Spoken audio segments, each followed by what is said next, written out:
So I'd like to talk about the importance of Henry and his shop Primavera within a post-war British context.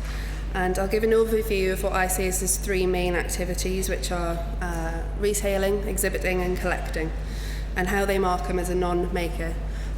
Martina's already picked up on this point that maybe non-maker is a little bit of a passive term, but I'll stick with it. So Henry was born in Germany in 1913 and came to the UK in 1933, following the rise of the Nazi Party. Due to being among the earliest émigrés to arrive, Rothschild was able to apply for citizenship in 1938, following which he joined the British Army and was stationed for a time in Italy. And inspired by the craftsmen he saw there in Italy, when he came back to Britain, he decided to open a shop of his own in London. So despite having been turned down for a licence by the Board of Trade, Rothschild began to lease the property on Sloane Street in November 1945 and opened as Primavera in February 1946. So this is the 70th anniversary of Primavera opening. These early days were filled with travel around the country, meeting craftsmen and making connections. And in a letter to his mother in October 45, Rothschild writes, "Mr. Bell of the Cotton Board rang me up and has made some very useful contacts for me in London, which I am looking forward to meet. I shall have a lot of new people to contact, and altogether life will be full, and I am surer than ever that this is the right thing for me. What a lovely country England is when you study it. I'm really very keen on this thing and know that it is the right step." This early passion for the crafts would keep Rothschild in business at Primavera for over 30 years. And considering the landscape of Britain in the immediate post-war, and that Rothschild, now in his early 30s, had never worked in this trade before, or even ran a business, this trust in his own ability and in his own taste is remarkable. So early stock was sourced direct from the makers, for example from Lucy and from Harry and May Davis at the Chrome Pottery. He also sold coupon-free textiles, hand-printed to appeal to consumers wanting a change. Stock restrictions and the physical size of the shop meant that Primavera could only operate on a small scale, catering towards a limited consumer base. Rothschild defined it as being anti-snob.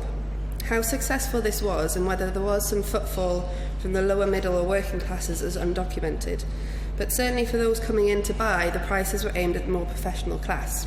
And it was also in Kensington and Chelsea area, so it's a very affluent community. So the average customer at Primavera was looking to update his or her home, possibly one of the townhouses which had been unscathed by a war, or one of the new modern homes being slowly developed out in the suburbs. They were civil servants or teachers, as well as more creative types. As his daughter Liz Rothschild recounts, "Well, I mean, it's a clientele of architects and actors and people like that. The word gets around a certain set, because they're looking for something a little bit different and something a bit exciting, thought-provoking. I think those are his customers." At the heart of Primavera was the notion of good design. And so in this advertisement from the 1950s, which I think can be attributed to Sam Smith, there's a small exhibition through there of the Sam Smith, but he was a toy maker and graphic designer. So we see the Primavera ship flying the flag for honesty of design and quality service, and sailing the dangerous waters of bad taste, lack of originality, and piracy of design. So Primavera prided itself on providing objects and furnishings that were different to the norm. As one editorial states, they have the kind of things you don't see anywhere else in the country. Primavera was the place for the discerning customer, and that visitors to the shop could be regarded as connoisseurs. The language used here, connoisseurs, discerning customers, are all used in his advertisements, and it shows not just how Rothschild wanted Primavera to be seen, but also demonstrates an awareness on his part that his customers wanted to be viewed as knowledgeable about good taste and good design, and through shopping at Primavera they would be held in high regard by their contemporaries. So moving into the 1960s, the area where Primavera was based, Kensington and Chelsea, is at the epicentre of swinging London. Historically, it's been an area of wealth, and since Primavera's inception, it provided a middle to upper class customer base. So in previous years, Rothschild had been able to adapt and cater to the changing needs of his customers with relative ease. Arguably, the 1960s was the most difficult period of change, but one which Rothschild did overcome to some degree. So if you can imagine 1967 Sloane Street, just a short walk away from the King's Road, where all these wonderful boutiques were popping up, and this sort of youth culture and pop culture was happening. And there's Henry Rothschild in his 50s, and having known the hardship of the war, belonged to a very different generation than these young trendsetters in the King's Road. But Rothschild was used to a position outside of the mainstream, and his émigré status enforced that to some degree, and he had complete faith in his own vision and direction. So he turned his attention to the art schools and those makers who sought to blur boundaries between art and craft, but he maintained links with the traditional wares. I would argue that Rothschild succeeded through the 60s because he understood the changing fashions, but he also understood that the basis of good design could exist outside of fashion and trends. And so, to move on to his exhibition practices, although he always took the way that he presented Primavera's stock very seriously, his first real exhibition took place in May 1952 with two European potters, Francine Delpierre and Albert Diado, whose work is both in the collection. Considered by this time he'd established links with so many British potters, it seems strange that he decided to show these relatively unknown makers. But as would become clear throughout his exhibition programme, which is over 100 shows from 1952 to 1980, he championed emerging makers. For example, he gave Ruth Duckworth her first solo show in 1960. That said, the more well-known names featured heavily also: Bernard Leach, Catherine Pladel-Bouveret, Gwen Hansen and Hans Koper. To just look at a moment at Bernard Leach, the longevity of his career means that he's a constant present in Rothschild's exhibition programme, I think sort of about 5 or 6 solo shows in the 60s. And he exhibited him as a solo maker 5 times, and a number of small and large group shows from 53 until 72. So in 1957, at the age of 70, Leach was still producing work through his base in St Ives with the support of his family and a number of apprentices. And at the 57 show, there were over 230 pieces shown, with prices ranging from £2 for a mug to £35 for a large vase. And overall, the show did well.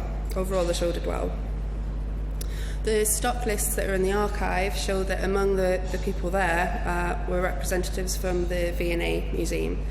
So the V&A were customers of Rothschild's, and a lot of their sort of collection of that time can be traced back to Primavera. Another maker that Rothschild admired, describing her work as simple and refined, was the Australian-born Gwen Hansen, and her show in 1966 had 207 items listed in the exhibition sheets. But a number of these are actually sets. You can kind of see the volume of work that these makers are producing for these shows.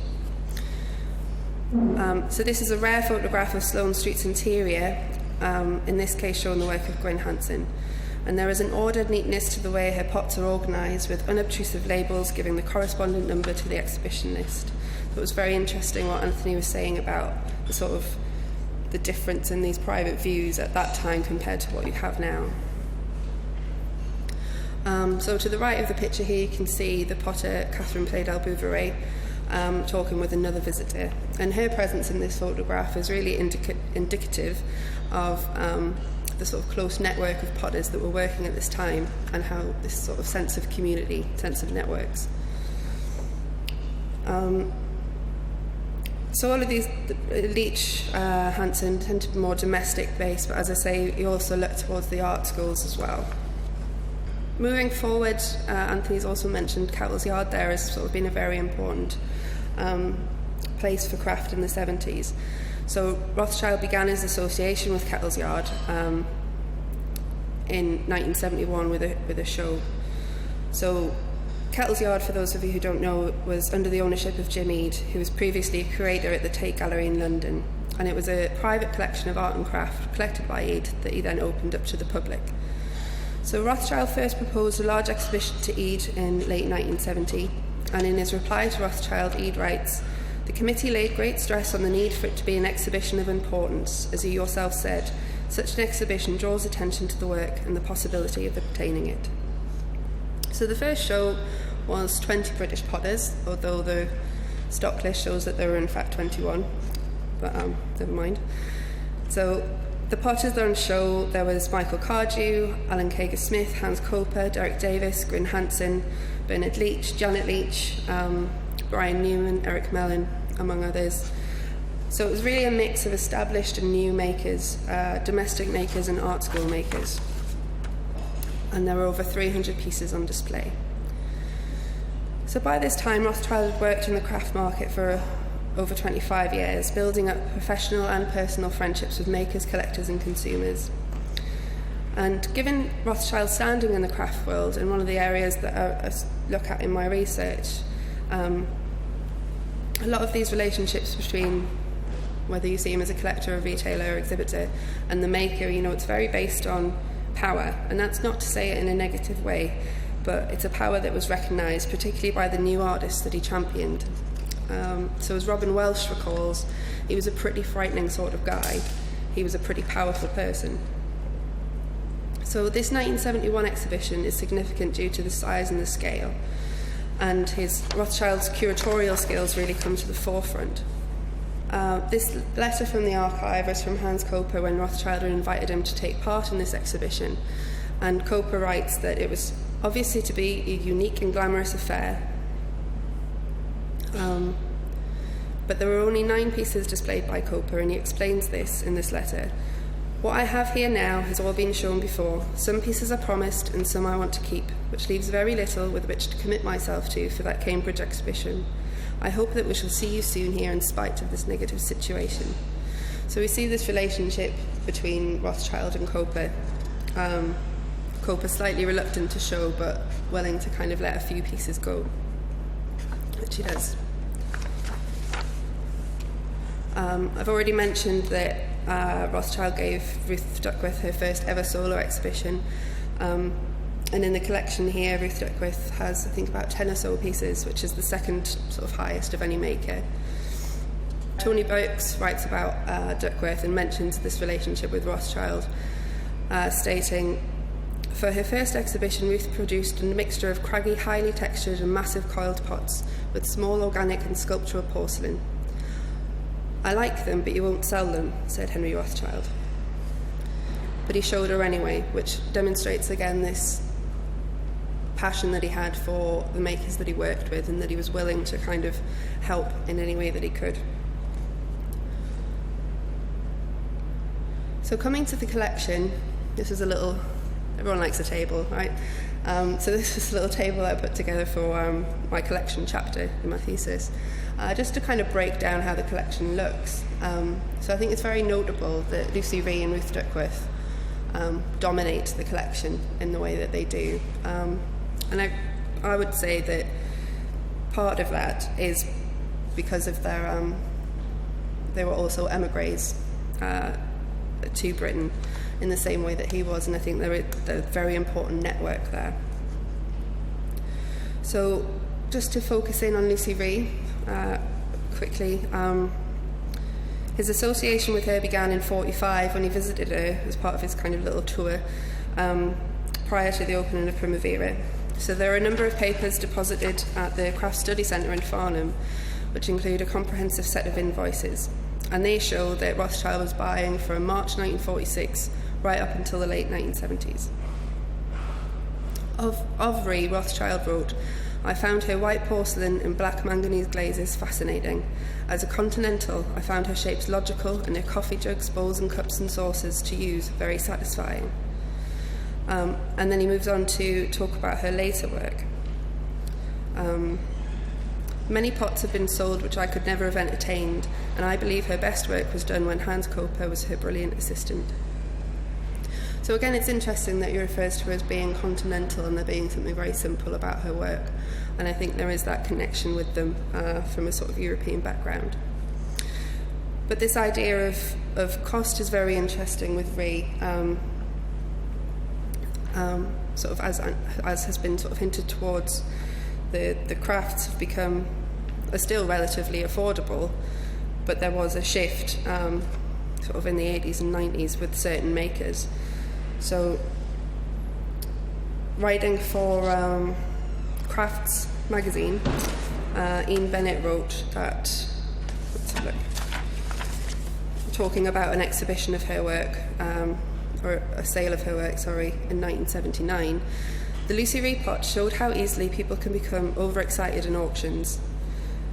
The best was a beautiful yellow bowl, which at just under £110 was inevitably the second cheapest of the 8.